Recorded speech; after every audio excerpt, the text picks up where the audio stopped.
মহাদেব শর্ত দিলেন যে তিনি ভেতরে যাবেন না, কৃষ্ণকে বাইরে আনতে হবে। কিন্তু গোপীরা বলল, আপনি ভেতরে চলুন, আমরা কথা দিচ্ছি মা আপনাকে কৃষ্ণকে কোলে নিতে দেবেন।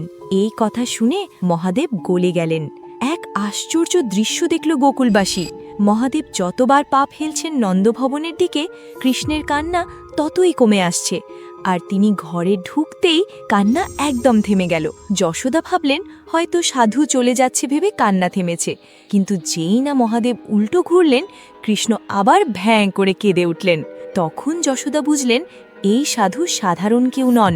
তিনি বললেন, বাবা, তুমিই আমার ছেলের নজর নামিয়ে দাও। মহাদেব কম্পিত হৃদয় বললেন, মা, নজর তো নামাবো, কিন্তু আগে যে আমার প্রভুকে তোমার ছেলেকে একটু ভালো করে দেখতে হবে। যশোদা ভয়ে ভয়ে কৃষ্ণকে দোলনায় শুইয়ে দিলেন। মহাদেব এক দৃষ্টে তাকিয়ে রইলেন তার ইষ্টের দিকে। চোখের জল আর ধরে রাখতে পারলেন না তিনি। মনে মনে বললেন, প্রভু, তুমি ধন্য, আজ এই শিশুরূপে আমাকে ছলনা করছো।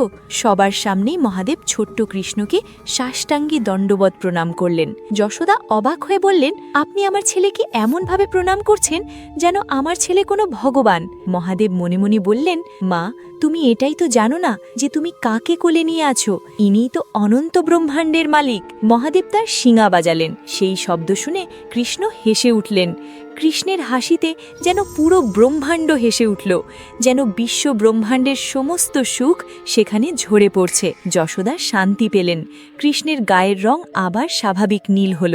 এরপর মহাদেব কৃষ্ণকে কোলে তুলে নিলেন। এভাবেই ভক্ত ও ভগবানের এক অপূর্ব মিলন হল। যদি সত্যিই শ্রীকৃষ্ণের ওপর বিশ্বাস থাকে, তাহলে ভিডিওটি লাইক ও চ্যানেলটি সাবস্ক্রাইব করুন আর কমেন্টে লিখুন, জয় শ্রীকৃষ্ণ।